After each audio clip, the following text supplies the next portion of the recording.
Welcome to Mental Health Momentum, a Silicon Slopes podcast. I'm Dr. David Morgan. I'm a licensed psychologist and the Director of Mental Health Awareness here at Silicon Slopes. And on this podcast, we talk about mental health issues in business and beyond, and we look for solutions. I'm going to introduce my guest to you today. This is Chrisi Hammer. Hello, Chrisi. Hello. Thank you for having me. It's so nice to have you here. Let me tell you a little bit about Chrisi. She is the founder and CEO of Sunshine Buns, one of the fastest growing emerging brands in the sweet baked goods space, which you notice we don't have any here, but that's okay. I was coming from Salt Lake and I did this at the last podcast I was on Friday, and the sound guy was like, "You didn't bring buns?" I was like, "Oh, I'm so sorry." Sorry, we usually don't interrupt the bio for things, but this is an important thing. Yes, I interrupted it. So anyway, so we hear they are one of the greatest ones.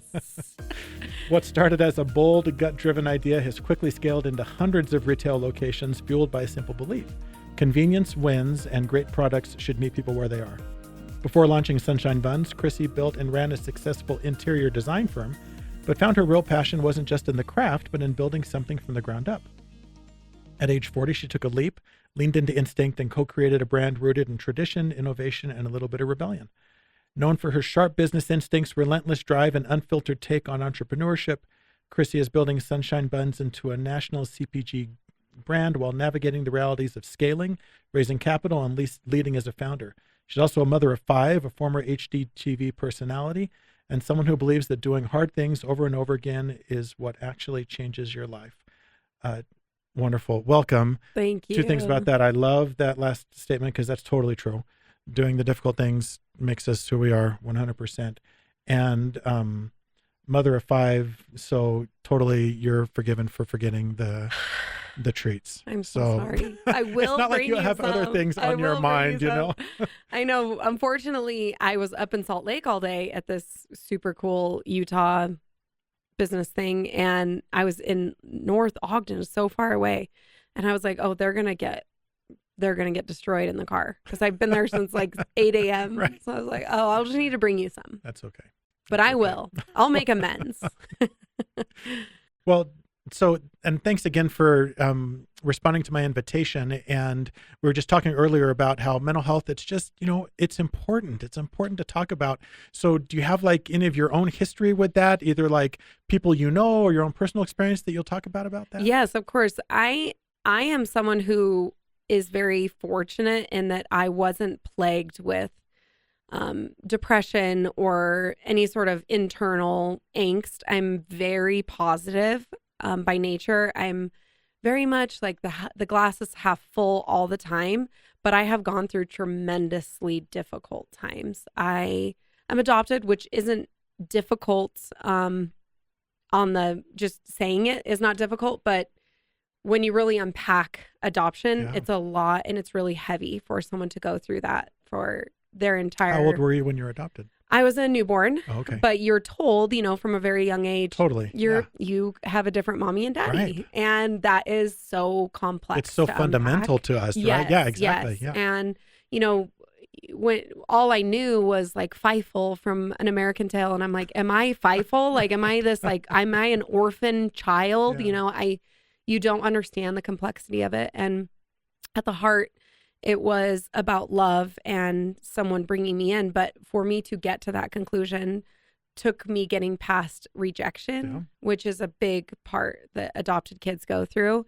And in addition to that, I was divorced at 25. I had a baby, and I had to go through divorce and being a single mom. And that was so challenging. Core identity issues again. Yes. So I had to go through 2 really, really difficult things at a very young age. And I am grateful that I have such a happy personality, that my default wasn't to be depressed, and it was to rise up. But I fundamentally believe that difficult things make you a better person. So you say that was just kind of your native temperament from the beginning, but I imagine that going through those difficult things, that it wasn't just all, flowers and happiness either, right? No. So how did you navigate that? And my parents, I'm the youngest, and I'm the only girl, and my parents are boomers, and they had me in their late 30s, early 40s. So we're talking about people born in the 1940s. And that is like, we don't talk about things. We don't talk about feelings. We don't talk about adoption. You're our child and that's it. That's all there's to it. Don't ask any questions. We're not going to give you any answers. It's closed. There's very little for me to, there wasn't like any hand holding through that. And I love my parents so much. They're such incredible people, but I think that generation really suffered from that, what they had to go through. Yeah. Like their parents were even more closed off than the boomer generation. So I had to really navigate that independent of them. And I didn't know anyone that was adopted other than my brother, who was also adopted. And so we had this sort of thing that we had in common together, but we were raised in a family where it just wasn't talked about. And I think trying to go through that without speaking about it was my biggest challenge. There was no one that I could say, like, help me understand what this means and be proud of the fact that I'm adopted, instead of like, let's not talk about it because it's almost like a stain. You know, like, you're ours and we don't need to talk about how you came to this world. And the individual who's adopted grows up feeling like, well, why can't we talk about it? Is it shameful? Am I to be ashamed about who I am? So, you know, we have had many conversations, my parents and I, since I was adopted. And, you know, I was lucky enough to find my birth mom at 35 and go through that entire experience of meeting her and having a relationship with her, and what that did to my parents and how it brought up, you know, trauma for them, and them having to go through, you know, the fear of losing me was at the heart of that. And so I had to understand where they came from. They had to understand where I come from, and my birth mom I had to understand where she came from. So it was really complex, and it took a lot of years of unpacking and not being hard on myself and saying, I have value, I hold value, I'm an important person, and I can still make a difference even though wasn't technically supposed to be here, you know, at the heart of it. So right. I love that. And I think you're right. I think some of the, you know, earlier generations, you're right. And it's very typical for them to, you know, compartmentalize those things and not talk about them. And I wonder, and I don't want to fault them too much, but I wonder if things were a lot harder back then, I think. You know, I mean, everything was a struggle, you know, even, you know, building your own home. Some people built their homes out of, you know, with their own hands sometimes. And work was a lot more, you know, it was physically difficult, physically demanding.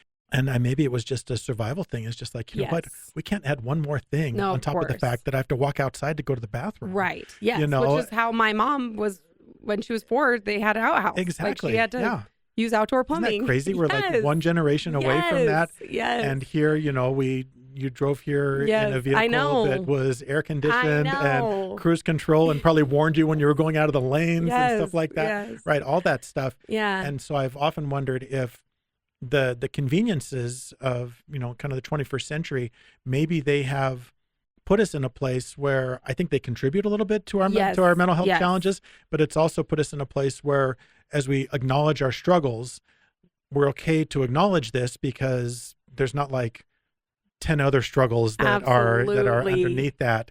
And so maybe it's okay now to talk about this because we're just in a different space societally. I don't know. Yeah, no, I think there's a lot of truth to that. Both of my parents grew up really poor, and then my dad was incredibly successful. So I think they had these two sort of competing perspectives where they were like, life is hard, but they didn't necessarily raise us under their difficult circumstances. I grew up half a mile from the beach in Southern California. I could not have grown up in a more picturesque community. You know, my mom was a stay-at-home mom. My dad had a really great career that allowed a lot of comfort. So I think they wanted us to get that character, and they believed that character is only through hard things. And I think there's a lot of truth to that. But there's also but there's a lot of we can talk about, you know, challenges that we have mentally, and not, your character isn't going to fall apart. You're not going to be coddled, you know, but I think there's a balance between that, and it was hard for them to come to that conclusion, but they did, and they're so incredible. Like my dad has passed away, but my mom she's incredible. They're both incredible. So I'm really fortunate. I love that.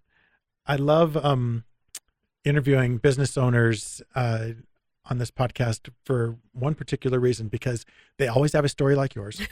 Or something, Some sort of misfit. Well, yeah. well, just some sort of, there's been trauma or drama or something in their life, right? Yeah. And there's so many people out there that are like, they see people, striving to be successful and actually accomplishing some things like you have.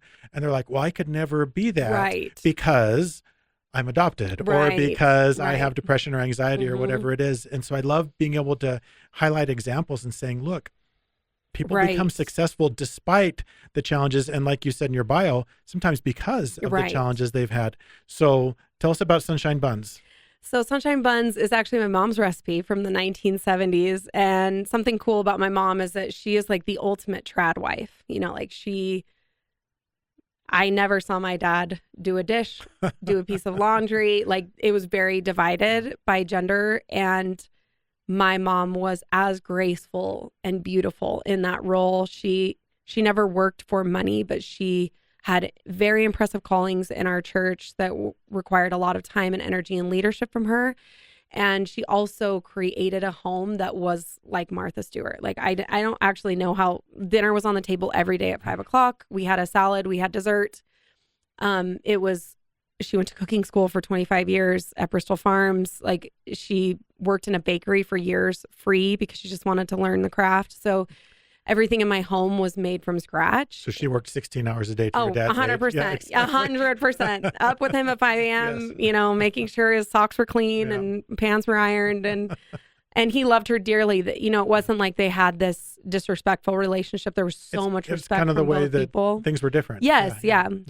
And so she came up with this recipe in the 1970s, and she would sell it for local fundraisers or church community, giving back to the community. It was always at the forefront of Sunshine Buns.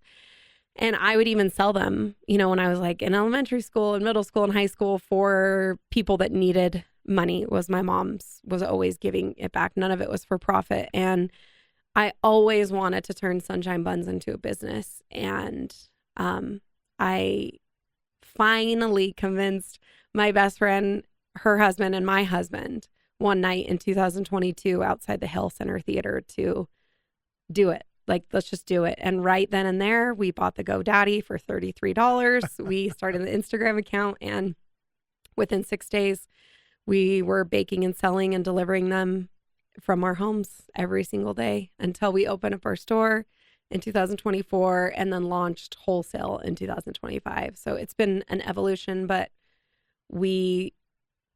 once I convinced someone, we acted and we went, and it was just immediate from there. No slowing down. And that's really what it takes, right? So how did you get over like the fear of doing it? There was so much fear because it's like this could fail. 100%. Yeah. And we have chosen, me in particular, to be very founder led in this storytelling. Like, I have shared everything on LinkedIn. This won, this lost, we failed, we succeeded. I had this struggle. We persevered, we lost this account, we gained this one. And I truly believe that if you go through difficult things, you owe it to your community to share that you can get through those difficult things, to help inspire others to share. I know that when I was a single mom, I would literally go into a room and look around and want to scream, who in here has survived divorce? Like, I need you to raise your hand and say that you made it. And back then in 2000, even, in 2010, like, it was a taboo. No one talked about it. No one shared raw experience. And from the beginning of my social presence, I have always valued sharing raw experience so that it can help someone that might not have the courage to do that. And I had the courage to start this business. My co-founder had the courage to start this business. And I think our husbands were just like, well, we're married to these women that always say yes to this stuff. So here we go, Literally the by opposite default. of your parents, Yeah, right? no, literally the opposite of my parents. Your dad The kind opposite. of calling the shots, Oh right? my Yeah, gosh, exactly, 100%, 100%. So, we naturally have courage. Yeah. Yeah.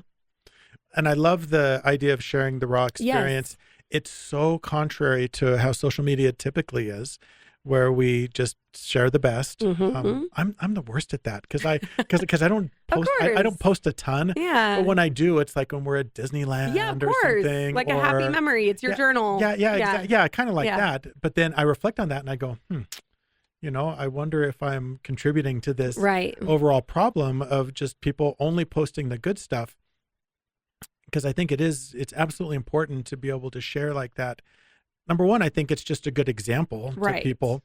And number two, I think it gives people opportunities to reflect on their own experience. Right. And they think, oh, okay, well, it's okay. Right. Do you guys have employees? Yes, we have lots of employees. Okay. So yeah. So same thing, right? Yes. Because you've got them, Yes. working and that mental health culture at work is Right. so important. Yes. Because what you model is what they will see. It doesn't matter what policies you have on the books or Absolutely. anything like that. It's literally what you model. Yes. And if they see you, always doing, never taking a break, never taking care of yourself or anything, then they're going to go, well, I guess that's what we do. Even though you Right. say, oh, you got to take time for yourself. Right. But you never do. Right. Right. You 100%. you put that on Slack Yeah. at 11:45 p.m. You They're got to like, take time for yourself. Rich. Oh, okay, yeah. Yeah. Right. Totally. So what do you guys do to kind of in that same spirit of kind of taking care of yourself? How do you communicate that in your business? I think that I try not to put pressure on myself to live in any certain lane. Like, I will shut off at 5:00. If I want to play pickleball from 10 to 12, I'm going to allow myself to play pickleball. That means I'm going to start my day at 1, which means that day I might not end at 5. I might end at 7 or 8, but I don't put boundaries on myself that are clear lanes, like don't deviate from this lane. So, and I really hope to encourage my employees to, if they're working, it's because they're in an enjoyable mental state. Like, I really enjoy my work almost to a fault where I'm like, oh, I'm working too much. I need to work less. And now what I've done is said, I will do blocks of time that are dedicated to work and blocks of time that are dedicated to me away from work, blocks of time that are dedicated to my children and to my husband, and very much compartmentalize that time, but strip away the traditional 9 to 5. Like, I have to work at this time. I might not work at all one day at all until 5 p.m. or until after my kids go to bed, Right. because of where that day has taken me. And that was a lot.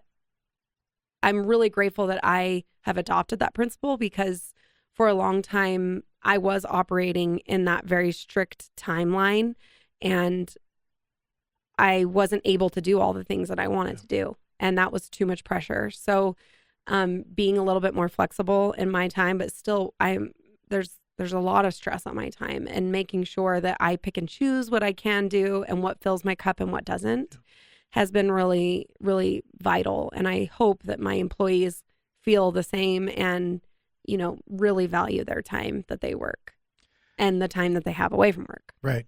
I think we have a hard time in general, like being present where we're at. Right. And again, I'm a terrible example of this, but there's sometimes I remember, I don't know, it was a year ago or so, and we were at Epcot at Walt Disney World, and we're watching the nighttime spectacular, and I've seen it before. It's lovely. I love it. And it was about 15 minutes in it. They usually go about 20 minutes, and I checked my watch, and I was thinking, what am I doing?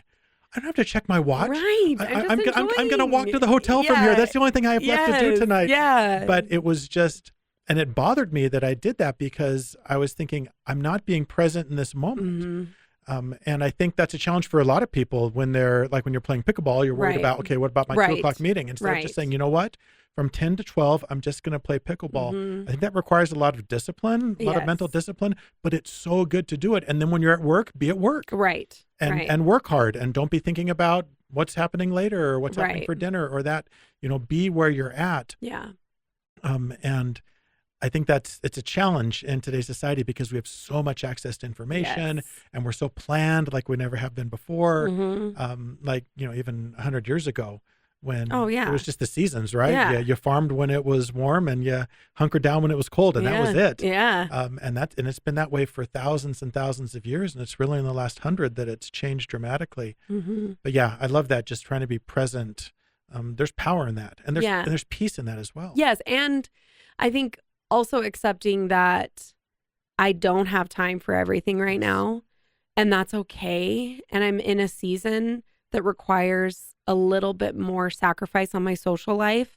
But before I had the pressure that like I can't lose any headway in my social life. And that's just a lie that we tell ourselves so that we don't have this fear of FOMO. Like I'm missing out. No, my friends and my community that I've built outside of work are going to be there for me when this hyper growth season Right. isn't so hyper growth.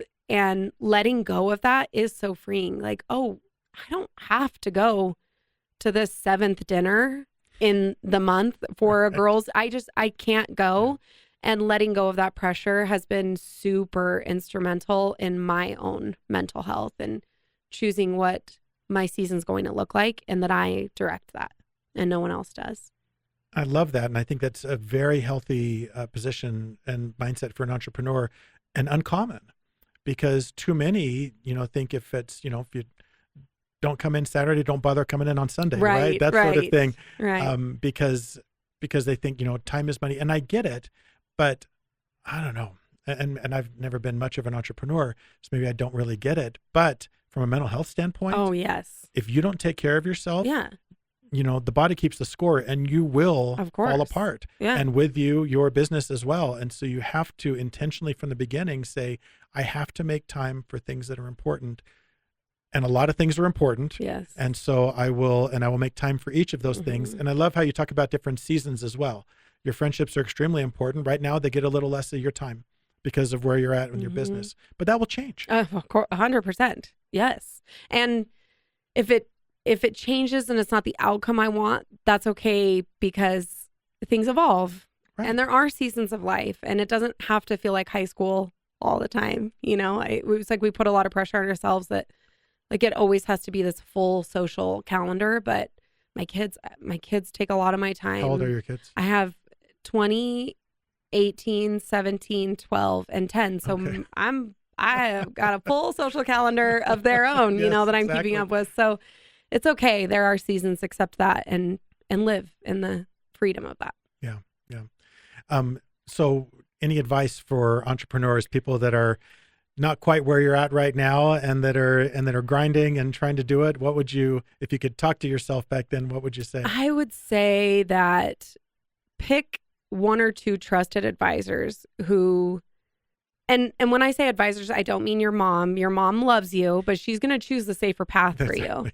She doesn't have the objectivity. Yeah, she's going to tell you, no, don't launch that thing because that's not safe for you. She wants you to be safe. So what I did is I was lucky enough to get paired up with someone who is 50 years into what I'm doing, not 50 years older than me, but what they've accomplished and feels like 50 years worth of time in my business. And he understands what my goals are, and he is a trusted advisor. And I do not take anyone's advice at the beginning, anyone but his. My husband's, the co-founders, and his. And we were very clear on not listening to the naysayers, because when you are launching something, we're in a great spot. Like there's so much traction behind me and my brand and what we're building that I don't run into people saying like, oh, cute. It's not that anymore. It's so past that. But when you're first starting something, or like, oh, that's cute that you're launching that thing. You have to have a unreasonable amount of delusion and only trust one or two people outside of your friends and family that have done what you're doing or close to doing what you want to do. and can actually give you tangible advice and metrics to aim for. Yeah. So don't listen to anybody but your cute little mind and what's in your heart and that fire inside of you and what your trusted advisor would tell you to do. Yeah, it's interesting because the advisor can bring a lot of objectivity. And in your own mind, I mean, you do just have to kind of go with what you feel like is going to be, you have to swing for the...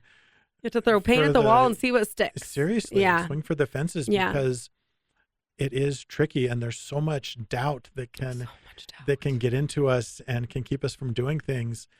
And then the bottom line is worst case scenario, what happens? Yeah, right? No, I always tell people, I'm like, I actually posted this on LinkedIn yesterday. I said, this might blow up in my face. And now, the more successful I become and the more wins I have, the more I risk to lose. Like personally, right. I've been sharing all of this. If this blows up in my face, it's going to be very embarrassing. But I posted a picture of my family and I said, I'm married to the love of my life. I have healthy children. I live in a beautiful cul-de-sac in Utah and I am the richest person alive. So if this doesn't work out, the worst that's going to happen is that my ego will be bruised, which is who cares? No one cares about your ego as much as you do. So, it'll be a rough couple of months and then I'll pick myself up. And I know from past experience that I can get through hard things. But where I have succeeded and matters the most is my family and my husband, and how I conduct myself. And those are things that I can always be proud of no matter what happens in my business. And we're back to where we started with the difficult and hard things in our lives, right? Yes. And that's what makes us who we are. Yes. It literally is what strengthens us to become more resilient, to deal with more difficult things in the future. And avoiding all the difficult things has the exact opposite effect. Because then we just become weaker and weaker. And then even the small things throw us for a loop, as opposed to putting ourselves out there, taking the risk, and getting beat up every once in a while. Right. Succeeding on occasion, getting beat up on occasion as well. Yeah. But all of that can be translated to success at the end of the day. Absolutely. Oh, so true. Yeah. Awesome. Well, Chrisi, thank you so much for coming in and talking. You're such a great example and Happy great leader, and notwithstanding the missing treats. But I will make amends. I promise. I will get you some buns. All right. Well, and if you want them, go look in your frozen food. Yes. Exactly. We're pretty much anywhere in Utah and surrounding states in the frozen section. That's so right. Don't wait for her to bring them to you. Yes, to us. Go get them. Go get them them yourself today. Thanks again. Thank you. And thanks everyone for listening today. Remember that change starts with you, and together we increase our mental health momentum.